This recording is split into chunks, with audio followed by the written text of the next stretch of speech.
Fuck. So it's, first of all, it's really cold right now. And man, this is gonna be a hard review to jot down.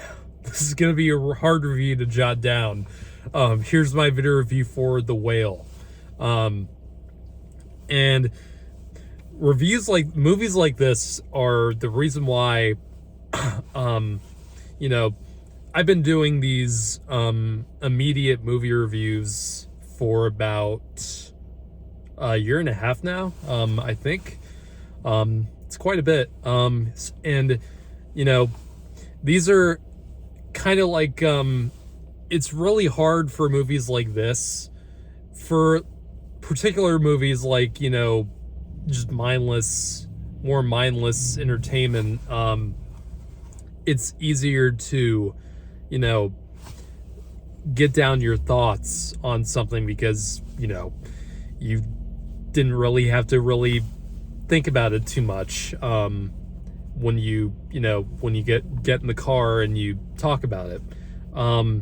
Movies like this, it is extremely hard to really grasp what your feelings are when you just get out of the movie. So keep that in mind. If you're new to this is not going to be a very comprehensive review like some other reviews of this movie are, because, you know, they have more time to really form their thoughts, and, you know, they have that ability. And with these, it's more of kind of like a first reaction type of thing, and more of, you know, first impressions, and, you know, those can always change, and it's kind of hard to it's kind of hard to grasp how you're gonna feel about the movie after some thinking about it, because I literally just got back in the car, and I literally just walked out of this movie 1 minute ago. And I like this movie.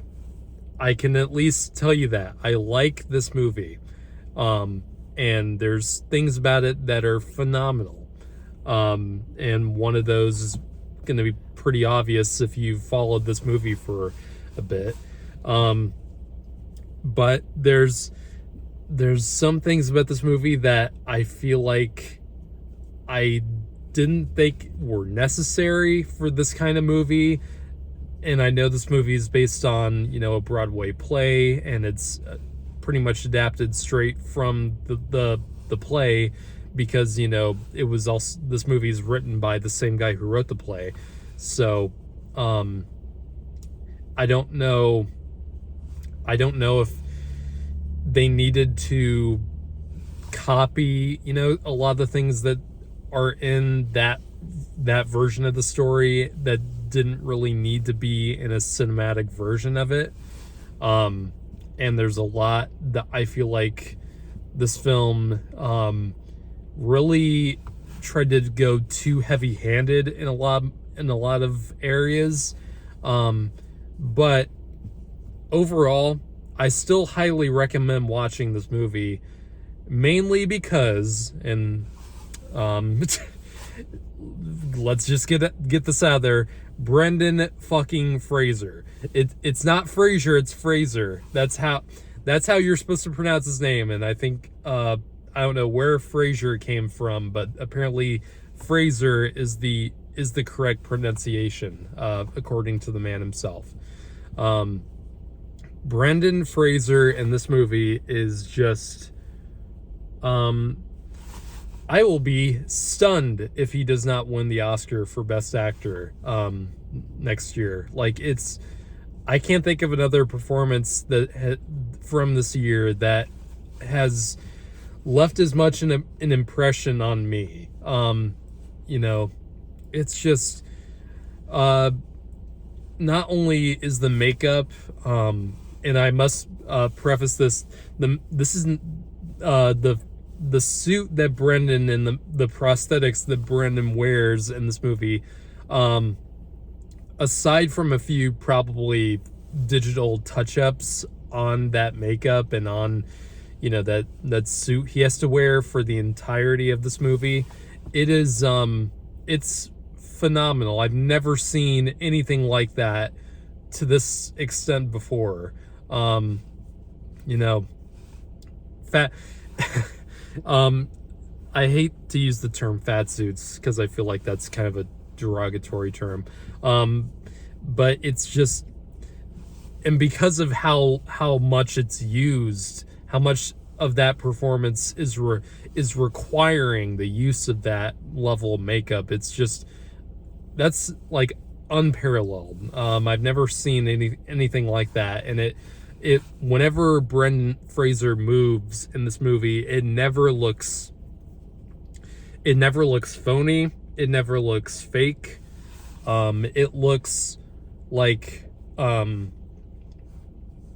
600-pound man before our very eyes, and it's just phenomenally done.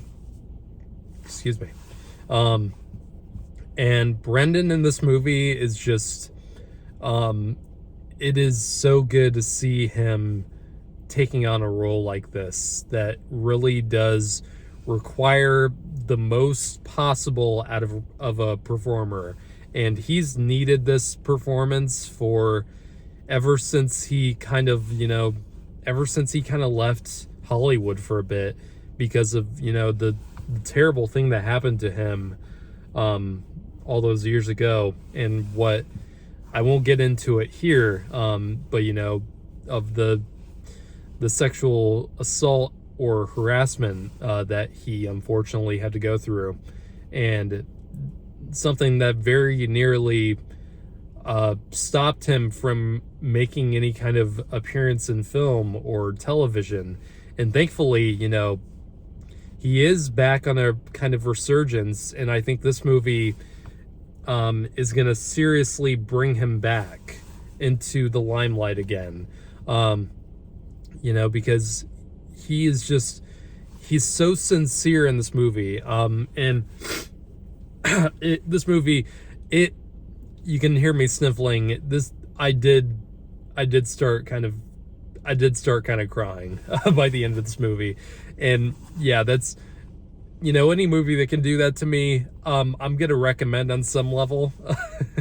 But yeah, if you don't know the plot or the setup of this movie, I'll set it up here. So Brendan Fraser in this movie plays a English university professor who has had a kind of interesting life because he had a family, had a daughter, and he fell in love with what is supposed to be a student, even though he doesn't like to refer to that person as a student. He fell in love with this male student during a night class. They formed a romance, and then their love kind of drove what the character's name is, Charlie. That's Brendan Fraser's character's name in this film, and Charlie pretty much abandoned his family for this newfound romance with his new lover. And this 9 years later, and after unfortunate death on the partner's side, it has pretty much driven Charlie to pretty much isolate himself from the entire world. And he unfortunately grows an eating disorder, and he becomes severely obese, almost 600 pounds. And it is gone to a point where it's completely gone out of control. And he has a helper played by Chau, and he has recently found out that he doesn't have very much longer to live, and he's developed a kind of a heart disease, and he wants to regain any kind of respect or love from his daughter and his wife, and pretty much anyone else who he has known. And that's pretty much the setup of the film. And the movie pretty much for the entirety takes place in this apartment building where Charlie lives. We do get a sense of how, and I think Darren Aronofsky does a pretty good job in this movie. We do see of how this lifestyle is that Charlie, is pretty much brought on himself, and he is constantly eating. He has a pizza delivery guy who delivers pizzas every night to his house, and because he doesn't want the driver to see himself, he puts money in the mailbox and just allows him to go off every night. And it is uncomfortable, and I think it's intentionally uncomfortable, and it is just I can't praise Brendan Fraser's performance enough in this film, and it's truly something that you can recommend seeing alone, paying the ticket price for. Some of the things that I think drive this movie from being great, because I really like this movie, but I don't know if I would call it great. And that was a little disheartening, because I am a fan of Darren Aronofsky overall.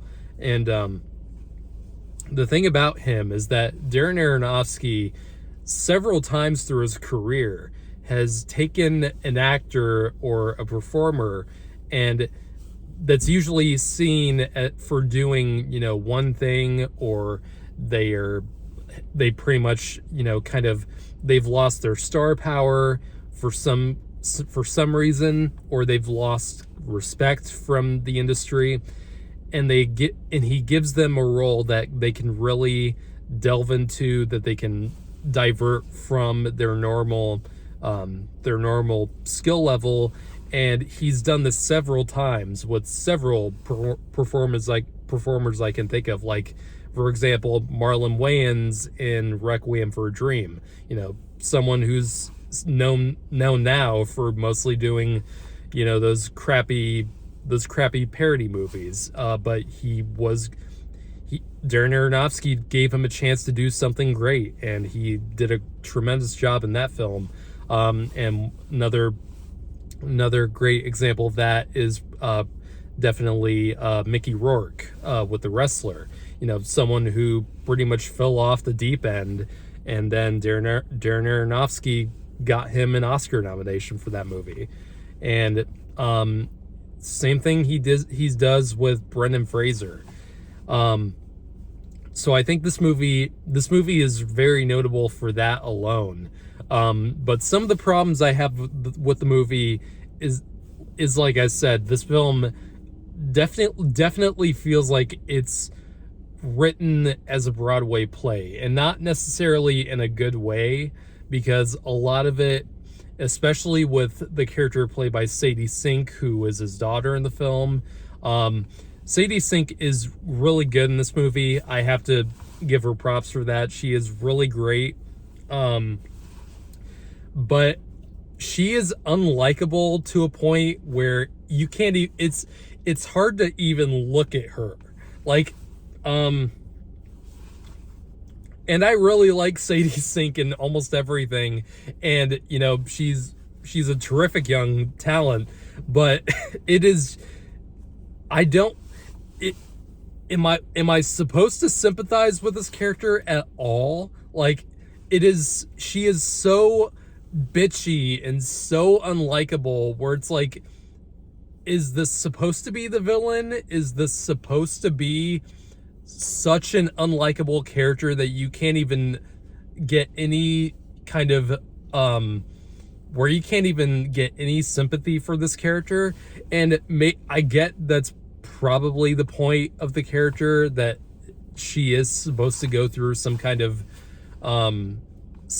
arc with Charlie, because she obviously resents him for leaving the family, and at a very young age, she was like 8 when he left the family, and she has developed kind of a hatred for the rest of the world. And I get that. It's just, it is to an extreme level where it's kind of just hard to watch, and not in a good way, I don't think. Um, and it was really tough to really get behind anything that was going on, especially with uh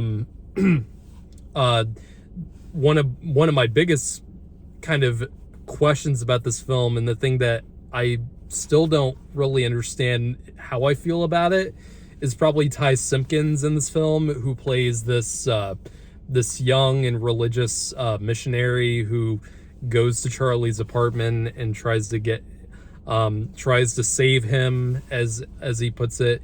And the film does have a pretty religious angle to it, much like, strangely, most of Darren Aronofsky's movies in the past like 10 years. Almost every movie he's done has some kind of religious, undertone to it. And that's not a bad thing. It's not. It's just, it really depends on what you do with it. I think it didn't really work so much with Noah. His Noah movie with Russell Crowe. I think it personally worked with the movie Mother from 2017. I know so many people who hate that movie, and understandably so. I really like that movie. I know that movie is one of the few examples that got like an F cinema score. I'm not sure how this movie's gonna do with like cinema score and audience scores like that. It's gonna be interesting. I don't think this movie's gonna get an F like Mother did, but I'm really curious. I don't think it's gonna be that high either. I don't think this movie's gonna get in a B range. I don't think it's gonna get that near that at all. But yeah, that whole thing, for me, it didn't really feel like it made that much sense, and it felt very melodramatic, and it felt very muddled to me, and I didn't quite know what the movie was going for with that. And I think almost everything surrounding the Charlie character, I think almost everything with that character works, but I think when it comes to the other characters, I don't think they quite work as well. And when I say that Brendan Fraser in this movie is enough to recommend it, really do mean that, because without him, I don't think this movie would have been good at all if Brendan Fraser's talent didn't really save it. And even though he does save it, in my opinion, I can definitely see why this movie is getting kind of divisive reviews across the board. And because a lot of it definitely does feel kind of, it feels heavy-handed in a way that doesn't really feel realistic, or it doesn't work in a way that, probably most people going in to see this will probably want. It won't work in the way that some people will want this to work when they go to see this. And it was not really what I thought this movie was going to be about. And given that it's an A24 movie, I should have expected it to be a little bit more like this. And Darren Aronofsky likes to really just go out there, and he's very ambitious. I don't think it quite worked to the level that this movie. I don't think it worked quite to the level that this movie probably wanted it to work. But I'm still a huge Aronofsky fan. Even when he does something that may not work exactly, he does have a unique voice. He has one of the most unique voices in all of Hollywood right now.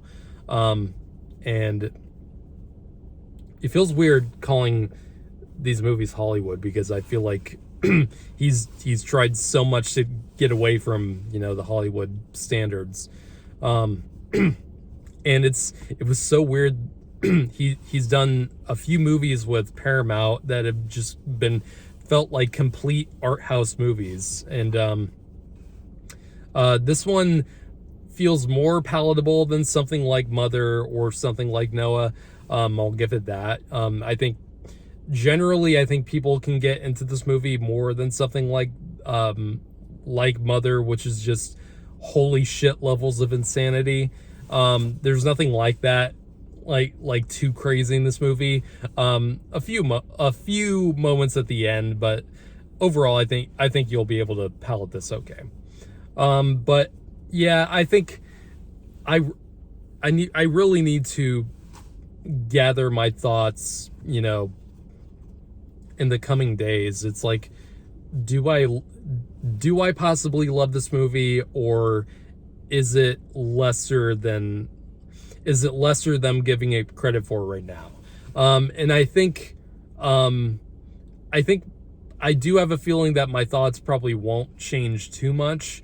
And I think I really do think I really like this movie, but it definitely has flaws in it with the supporting characters and some of the plot points that really don't feel necessary. Like, certain characters just feel unlikable to a point where it feels unnecessary.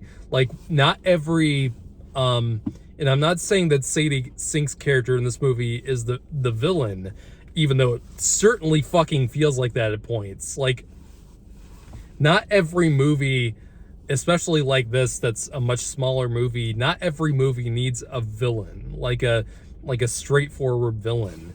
And I feel like when you think that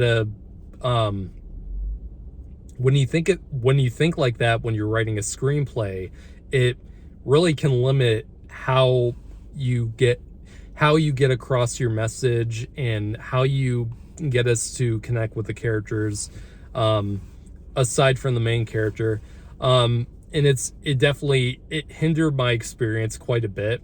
But overall, like, the message of this film, I think is a wonderful message. And I think that's the thing that is keeping me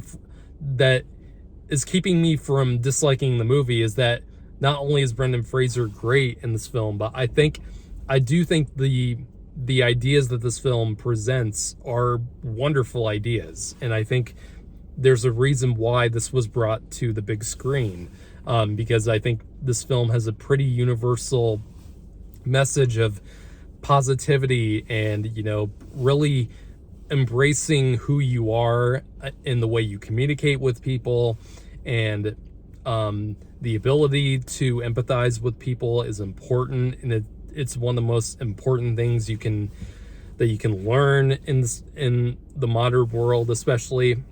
And all that's great. And I do like this movie for that. It's just, I do think that maybe they were betting too much on the character of Charlie, in a way that I think the other supporting characters in this film kind of suffered. And maybe that's a problem with the Broadway play that Samuel Hunter is the guy who wrote this. Maybe that's a problem with the play itself, but, you know, I think that also carries to this film as well. So I'm gonna give this film a 7.5 out of 10. I really like the film, but I don't think it's one of my favorites of the year, which is a little disappointing, because I wanted to go in this film and give it a 10, you know, maybe even 11 at some points. But, you know, you got to be honest with your that's the message of this film, is being honest. And I have to be honest with my thoughts, and those are my first, you know, thoughts coming out of it. Maybe, you know, thinking about it more, maybe my thoughts will change, but that's how I feel right now. Thank you.